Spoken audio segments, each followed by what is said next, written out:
This is the SPT Bow Sight app. This first tab allows you to add more bows and arrow combinations. You just simply hit the plus to add more and hit the X to delete the ones you don't want, and then it will make a tab up at the top for each bow arrow combination that you want to make a sight for. And you select the bow and you can go to the video tab, and this is what you use to shoot from. And right now I have the rangefinder set up.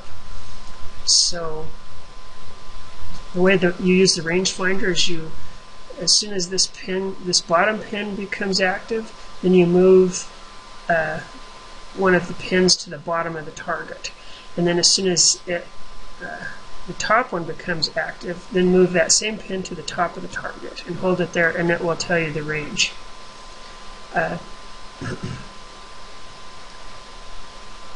We can go to the Settings tab. This allows you to use US or English or metric units. You can change the zoom if you want to do target shooting and you really want to zoom in on the target. You can do that. You can change the size of the text, or you can make it go away by just setting it to 0.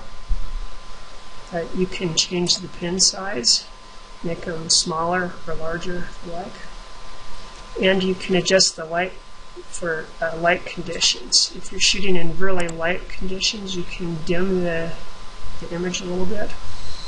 Or if you're shooting at night, you can, or in the dark, you can enhance the light up to 3 times. Whenever it's in the daytime, everything becomes almost completely saturated. So only use that in dark conditions. And then you can adjust for wind. You can turn that off if you want to shoot indoors where you don't need to worry about wind. And you can turn off the rangefinder, and this just allows you to shoot without having anything distracting you in the video. And if you turn on the rangefinder, you can set the height of the target, or you can select the game that you're hunting, such as a deer will be 4 foot from the shoulder to the feet. So you can just point a pin at the feet of the deer, then at the top shoulder, or elk, or turkey, and then you can range that way. Then the Pins tab allows you to create more pins, or delete them, or put any names you like or any ranges. And you can also create a standard set of pins by just simply clicking here. We can select fast if you prefer to have 20-yard spacing between your pins, or standard if you want 10 up to 60 yards.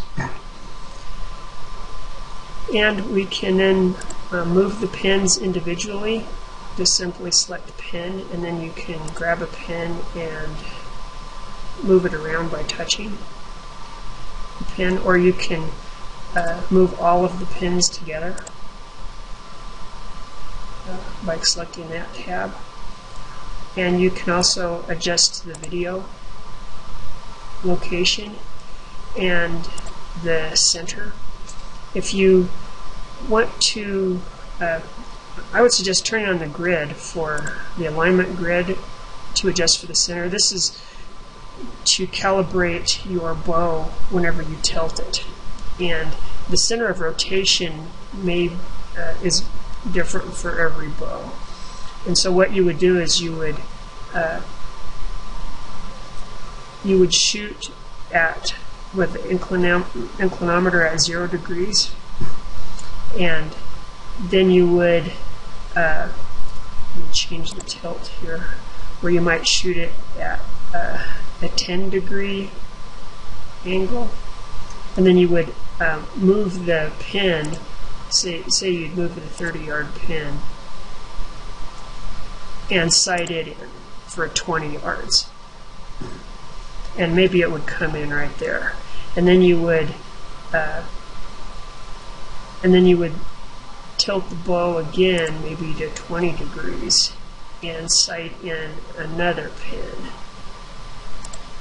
So I'd move that pin up to here. And that would just say where the pin was whenever you shot at a 20-degree tilt. And sight that pin in. And then what you would do is you would go to the center, and you would move the center so that all three of these circles line up. And then that would be the center of rotation. Then what you would do is go back to the pins and resight them in.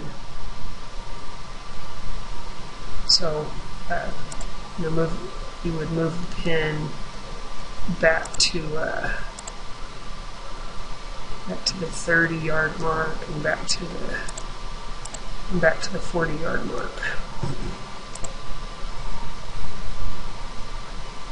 And now you see that whenever you rotate your bow, it rotates around that center location there.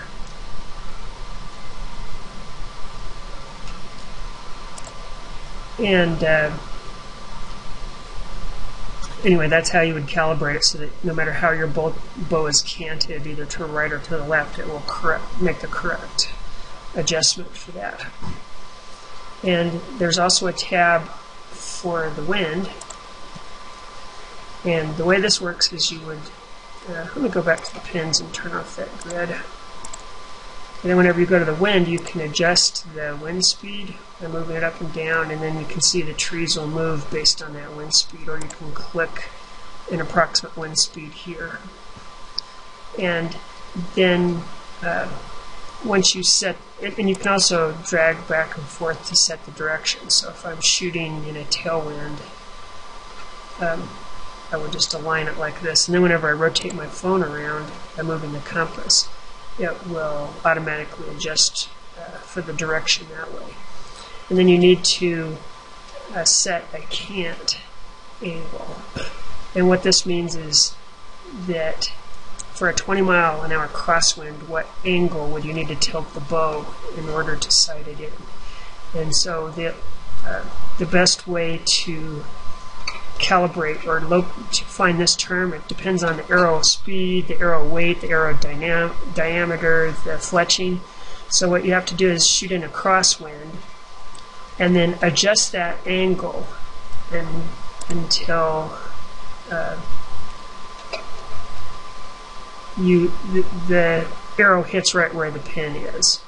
And a 2-degree angle might be like the same as one bubble.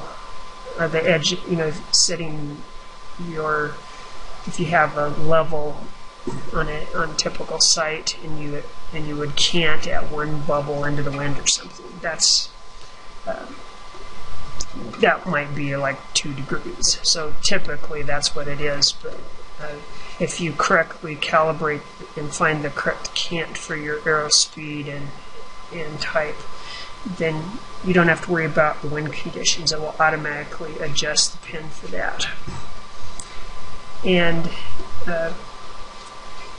anyway, this concludes the tutorial for the SPT Bow Sight.